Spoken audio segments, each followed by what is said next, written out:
Assalamualaikum semua. Okey, kita sambung pelajaran kita pada hari ini. Masih lagi dalam bab mikroorganisma. Okey. Objektif pembelajaran kita pada hari ini, saya dapat menerangkan ciri-ciri mikroorganisma dan kriteria kejayaan yang perlu kamu capai pada hari ini. Saya dapat mengenal pasti mikroorganisma berdasarkan ciri-cirinya. Dan yang kedua, saya dapat membuat pengelasan mikroorganisma berdasarkan ciri-cirinya. Jadi untuk tajuk hari ini lebih kepada nak mengenal pasti ciri-ciri bagi mikroorganisma yang berbeza. Okey, pada minggu lepas cikgu dah pun menerangkan ciri-ciri fungi ataupun kulat. Jadi kita ada selain daripada kulat, kita ada alga, bakteria, protozoa dan juga virus. Okey. Jadi untuk hari ini cikgu masuk pada alga . Okey, awak boleh buka buku teks. Okey, boleh rujuk pada buku teks awak. Cari pada alga. Okey, so alga alga ni salah satu daripada kategori mikroorganisma di mana dia mempunyai saiz yang berbeza. Di alga ni dia ada alga makroskopik dan satu lagi ialah alga mikroskopik dan alga makroskopik. Makroskopik ni boleh dilihat dengan mata kasar. Contohnya alga laut ni. Boleh nampak dengan mata kasar, jadi tak perlu guna mikroskop. Okey, bagi yang kategori mikroskopik. Okey, kita ada contoh seperti Spirogyra dan Chlamydomonas. Jadi Spirogyra dan Chlamydomonas ni saiz dia kecil dan boleh dilihat menggunakan mikroskop. Okey, bentuk atau struktur asas. Ciri yang pertama, kita tengok bentuk atau struktur asas dia. Okey, bagi Chlamydomonas, seperti dalam gambar, itu juga dengan Spirogyra. Okey, beza dia, Chlamydomonas ni ialah unisel. Alga unisel, di mana dia hanya terdiri daripada satu sel saja. Sementara Spirogyra ni ialah multisel. Serta mempunyai kloroplas.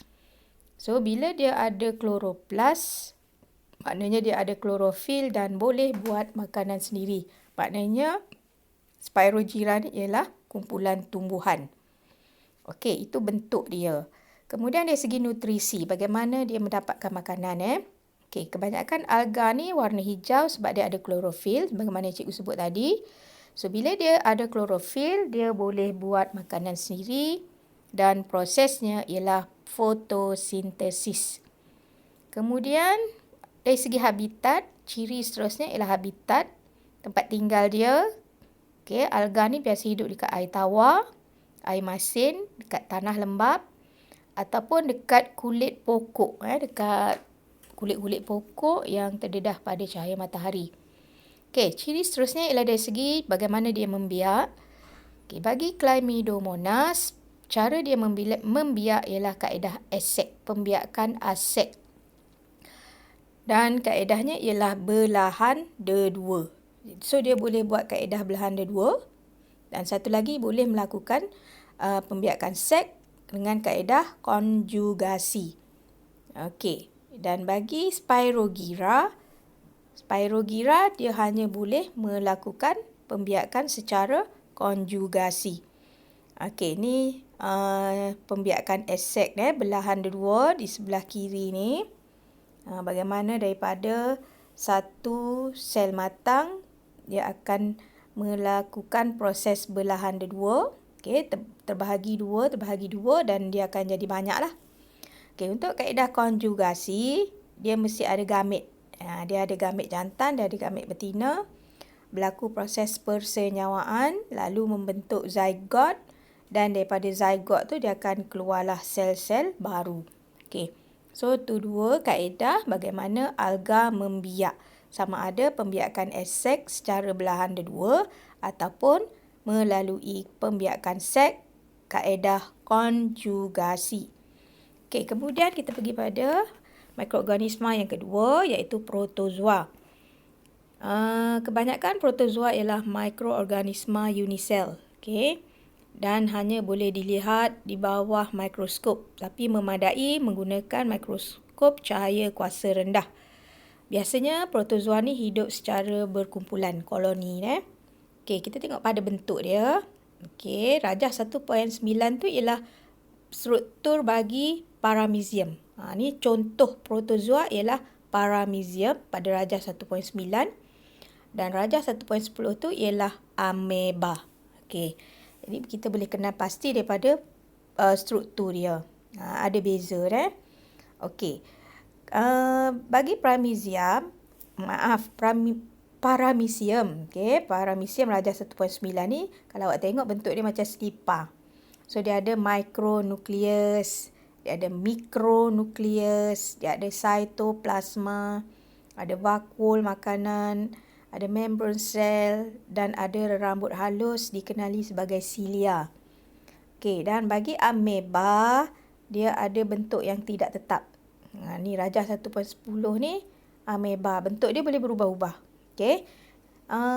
Kemudian dia juga ada nukleus, ada cytoplasma, ada vakuol makanan, ada vakuol mengecut dan juga membran sel. Awak belajar dah ni masa di tingkatan 1 paramecium dan juga ameba. So kedua-dua ini di bawah kumpulan mikroorganisma protozoa. Okey, kita tengok ciri dari segi nutrisi, pemakanan dia. Ada protozoa yang boleh buat fotosintesis, boleh buat makanan sendiri seperti euglena. Dan ada yang jadi parasit, maknanya menumpang atas benda hidup seperti plasmodium. Dan bagi ameba pula, dia mendapat nutrien melalui fagositosis. Iaitu dia menggunakan unjuran cytoplasmanya yang dikenali sebagai pseudopodium. Okey, awak tengok tu dia labelkan. Ataupun dia ada kaki palsu. Dia ada kaki palsu untuk merangkap makanan. Awak tengok tu pseudopodium dia tu merangkap makanan. Ni kaedah ni dinamakan fagositosis. Okey, ini cara ameba. Okey, menggunakan kaedah fagositosis untuk merangkap makanan. Okey, cara pembiakan bagi paramecium, kaedah dia ialah kaedah sek belahan dua, sama seperti ameba. Jadi dia akan mempunyai sel anak dia nanti akan mempunyai genetik yang sama macam induk dia. Yang atas induk selepas proses belahan dua dia akan dapat anak lah dua tu. Okey, dan bagi paramecium dia boleh juga kaedah konjugasi. So dia kena ada gamet jugalah. Jadi ni contoh dia konjugasi. Okey. Daripada dua melalui proses persenyawaan lepas tu menghasilkan anak seperti dalam rajah 1.3.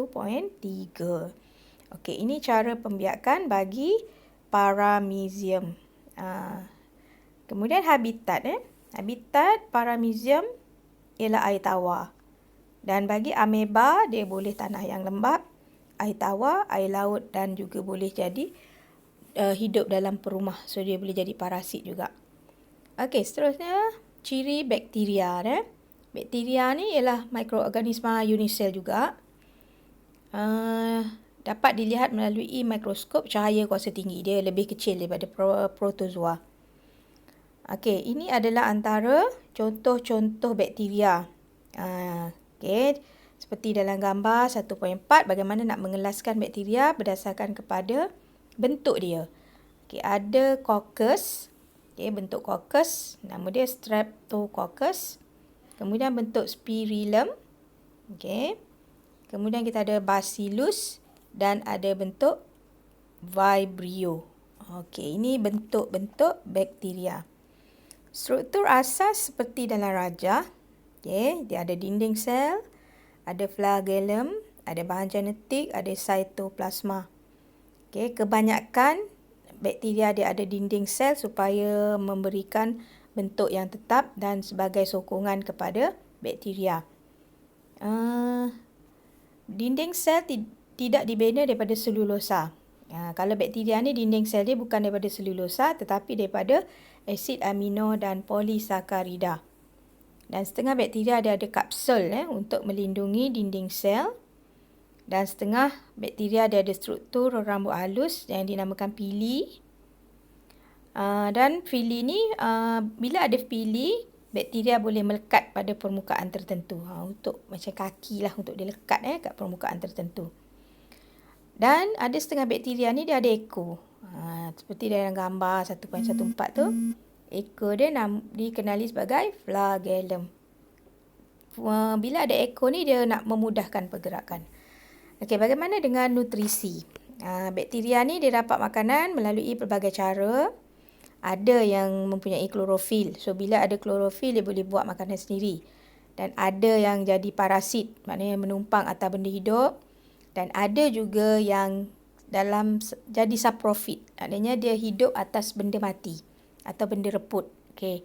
Jadi, ada 3 cara lah nutrisi bagi bakteria. Okey, habitat bakteria ni yang paling banyak sekali, dia boleh jumpa dalam udara kita, dalam air, dalam tanah dan di atas banyak permukaan lah dia boleh hidup, termasuklah yang mati ataupun objek ataupun benda hidup yang mati atau reput. Okey, cara pembiakan, dia boleh melakukan pembiakan secara belahan kedua ataupun melalui konjugasi, sama seperti yang cikgu terangkan tadi pada paramecium, ameba dan juga protozoa tadi. Okey, kita bincang dah kaedah belahan kedua dan juga kaedah konjugasi. Okey, ciri istimewa bakteria Okey, rujuk pada Rajah 1.16. Itu ialah Endospora Bacillus anthracis. Okey. Bakteria sejenis ini dia boleh bertahan dalam persekitaran yang ekstrim. Maknanya pada persekitaran yang terlalu panas atau terlalu sejuk, atau dia boleh hidup pada musim kemarau ataupun tak ada makanan pun dia boleh hidup. So endospora ni dalam bentuk spora. Okey, dia terbentuk dalam sel bakteria dan mempunyai permukaan perlindungan yang kuat. Permukaan perlindungan endospora ni dia akan pecah dan apabila kawasan tu sesuai dia akan bercambah. Itu cara. Satu lagi cara bagaimana bakteria boleh membiak. Ini ciri istimewa bagi bakteria. Okey, yang terakhir virus. Ni paling banyak dibincangkan sekarang ni, utama sekali. Virus yang menyebabkan COVID-19 iaitu coronavirus. So, bila kita belajar tentang ciri-ciri virus ni, awak boleh kaitkanlah dengan apa yang berlaku pada kita sekarang ini. Okey, so virus ni dia terlalu seni. Dia antara banyak-banyak mikroorganisma dia yang paling seni. So, cara nak melihat mikroorganisma virus ni ialah menggunakan mikroskop elektron. Atau seperti dalam gambar 1.5. Saiz dia ialah 0.5 mikrometer. So, tak boleh tengok dengan mikroskop biasa.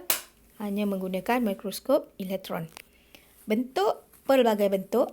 Ada bentuk sfera, ada helix, ada polyhedral. Dan bentuk yang kompleks, gabungan antara helix dengan polyhedral. Kita tengok Rajah 1.17 ni lah. Okey, ni antara bentuk-bentuk virus yang telah dikenal pasti. Awak boleh tengok sendirilah. Yang bulat tu sfera, yang panjang ni. Yang kedua tu helix atau polyhedral ataupun kompleks. Yang kompleks tu ialah gabungan antara virus helix dengan polyhedral. Okey, so kita panggil dia sebagai bacteriophage. Okey, itu ialah antara bentuk-bentuk virus. Struktur asas, bagi virus dia mesti ada berbenang asid nukleik atau DNA sendiri dan dia ada asid ribonukleik atau RNA. So, untuk virus dia ada DNA dan dia ada RNA dilindungi oleh lapisan protein. Lapisan protein ini dikenali sebagai kapsid untuk yang menentukan bentuk virus. Okey, ciri khas virus. Berbeza daripada organisma lain, virus tidak mempunyai ciri hidup di luar perumah. Virus dia tak boleh hidup di luar badan benda hidup. Okey. perumah lah. So, bila dia duduk di luar perumah, dia tak dapat buat respirasi, perkumuhan dan pertumbuhan. Dan dia hanya membiak dengan cara menjangkiti sel perumahnya. Maknanya dia masuk dalam badan kita.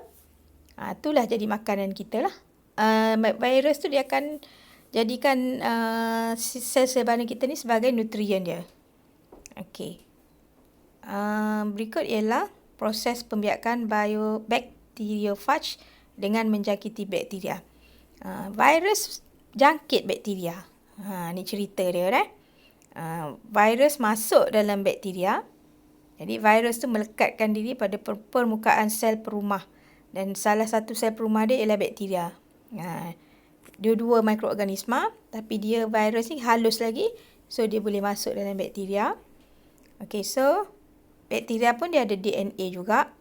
So, bahan genetik virus akan masuk dalam bakteria. Kemudian, bahan genetik virus akan ambil alih kawalan sel bakteria. Dia masuk dalam bakteria, dia pergi kontrol pula. Kemudian, bilangan virus baru yang dihasilkan dalam sel bakteria akan bertambah. So, bila dia dah masuk dalam bakteria tu, dia membiak dalam bakteria. So, virus baru memecahkan sel bakteria dan membebaskan diri untuk menyerang sel bakteria yang lain. Tu hebat ni virus Okey, itu ialah urutan proses pembiakan bacteriophage di dalam sel bakteria. Okey, so itulah dia penerangan serba sedikit pada cikgu berkaitan dengan ciri-ciri mikroorganisma alga, protozoa, bakteria dan juga virus. Jadi, ciri-ciri mikroorganisma ni kita boleh terangkan berdasarkan kepada bentuknya, cara dia membiak, nutrisi atau bagaimana dia mendapatkan makanan ataupun bagaimana cara dia nak hidup, mendapatkan makanan untuk hidup, dan juga jenis-jenis, jenis-jenis, contohnya virus tadi kita ada 4 jenis, ada 4 contoh, bakteria pun ada 4. So itu secara bagaimana kita nak membuat pengelasan mikroorganisma. Kita boleh kelaskan berdasarkan ciri-ciri yang cikgu dah terangkan tadi. Jadi awak boleh baca sendiri dalam buku teks ciri-ciri alga, ciri-ciri protozoa, bakteria dan juga virus. Okey, boleh juga ulang kaji untuk ciri-ciri kulat. Okey, jadi kita dah selesai berkaitan dengan ciri-ciri mikroorganisma. InsyaAllah pada minggu depan untuk kelas 5 Cempaka minggu depan, untuk 5 Tanjung ada 2 hari lagi kita. Okey, jadi untuk pelajaran selepas ini cikgu akan masuk kepada kewujudan mikroorganisma. Okey, sekian saja untuk kelas cikgu pada hari ini. Assalamualaikum warahmatullahi wabarakatuh.